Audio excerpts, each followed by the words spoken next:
ਜ਼ਿੰਦਗੀ ਦੇ ਵਿੱਚ ਨਾਕਾਮੀ ਦੀ ਕੋਈ 5-7 ਵਜੂਹਾਤ ਨੇ। ਅਗਰ ਬੰਦਾ ਇਹਨਾਂ ਦੇ ਉੱਤੇ ਗੌਰ ਕਰ ਲੇ ਨਾ ਤੇ ਬੰਦਾ ਕਾਮਯਾਬ ਹੋ ਜਾਂਦਾ।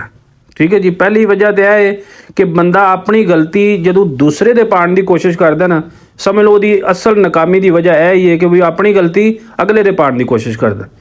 ਦੂਸਰਾ, ਜਿਹੜਾ ਸਾਰਾ ਦਿਨ ਬੰਦਾ ਮੋਬਾਈਲ ਯੂਜ਼ ਕਰਦਾ ਨਾ, ਉਹ ਵੀ ਸਮਝ ਲਓ ਕਿ ਜ਼ਿੰਦਗੀ 'ਚ ਕਾਮਯਾਬ ਨਹੀਂ ਹੋ ਸਕਦਾ। ਉਹਦੀ ਜ਼ਿੰਦਗੀ ਮੋਬਾਈਲ ਹੀ ਬਣ ਜਾਂਦਾ। ਤੀਸਰਾ, ਜਿਹੜਾ ਬੰਦਾ ਸਵੇਰੇ ਜਲਦੀ ਨਹੀਂ ਨਾ ਉੱਠਦਾ ਵੀ, ਯਾਨੀ ਦੇਰ ਤੱਕ ਸਮਝ ਲਓ ਦੁਪਹਿਰਾਂ ਤੱਕ ਸੁੱਤਾ ਹੈ, ਉਹ ਵੀ ਕਦੇ ਤਰੱਕੀ ਨਹੀਂ ਕਰ ਸਕਦਾ, ਕਿਉਂਕਿ ਉਹਦੀਆਂ ਵੀ ਬਰਕਤਾਂ ਜਿਹੜੀਆਂ ਨੇ ਉਹ ਖਤਮ ਹੋ ਜਾਂਦੀਆਂ ਨੇ। ਅੱਲਾ ਦੀ ਤਰਫੋਂ ਹੀ ਉਹਦੀ ਪਕੜ ਹੁੰਦੀ ਹੈ ਕਿ ਸਵੇਰ ਸਵੇਰੇ ਫਜਰ ਦੇ ਟਾਈਮ ਉੱਠਣਾ ਲਾਜ਼ਮੀ ਹੈ। ਚੌਥਾ ਜਨਾਬ, ਬੰਦੇ ਨੂੰ ਹਰ ਚੀਜ਼ ਜਿਹੜੀ ਹੈ ਨਾ ਉਹ ਟਾਈਮ ਸਿਰ ਕਰਨੀ ਚਾਹੀਦੀ ਹੈ। ਇਹ ਨਹੀਂ ਸੋਚਣਾ ਚਾਹੀਦਾ ਕਿ ਅਜੇ ਬੜਾ ਟਾਈਮ ਹੈ। ਠੀਕ ਹੈ। ਉਹ ਬੜਾ ਟਾਈਮ ਦੇ ਚੱਕਰ ਵਿੱਚ ਫਿਰ ਉਹ ਜਿਹੜਾ ਅਸਲ ਟਾਈਮ ਹੁੰਦਾ ਨਾ ਉਹ ਵੀ ਆਪਣਾ ਗਮਾ ਲੈਂਦਾ।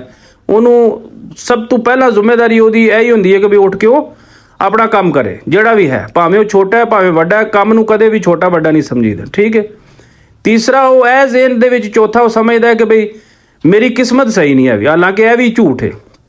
ਕਿਸਮਤ ਖੁਦ ਬੰਦਾ ਬਦਲਦਾ ਜਦੋਂ ਕੋਸ਼ਿਸ਼ ਕਰਦਾ ਤੇ ਕਿਸਮਤ ਅੱਲਾਹ ਤਾਲਾ ਖੁਦ ਬਦਲਦਾ। ਠੀਕ ਹੈ। ਬੰਦੇ ਨੂੰ ਆਪਣੀ ਹਿੰਮਤ ਨਹੀਂ ਹਾਰਨੀ ਚਾਹੀਦੀ। ਠੀਕ ਹੈ। ਅੱਛੇ ਵਕਤ ਦਾ ਇੰਤਜ਼ਾਰ ਨਹੀਂ ਕਰਦੇ ਰਹਿਣਾ ਚਾਹੀਦਾ ਕਿ ਵੀ ਅੱਛਾ ਵਕਤ ਆਵੇਗਾ ਤੇ ਫਿਰ ਮੈਂ ਕੰਮ ਕਰਾਂਗਾ। ਠੀਕ ਹੈ। ਇਹ ਸਾਰੀਆਂ ਚੀਜ਼ਾਂ ਦਾ ਧਿਆਨ ਰੱਖੋ। ਅੱਲਾਹ ਤਾਲਾ ਕਾਮਯਾਬੀਆਂ ਦੇ।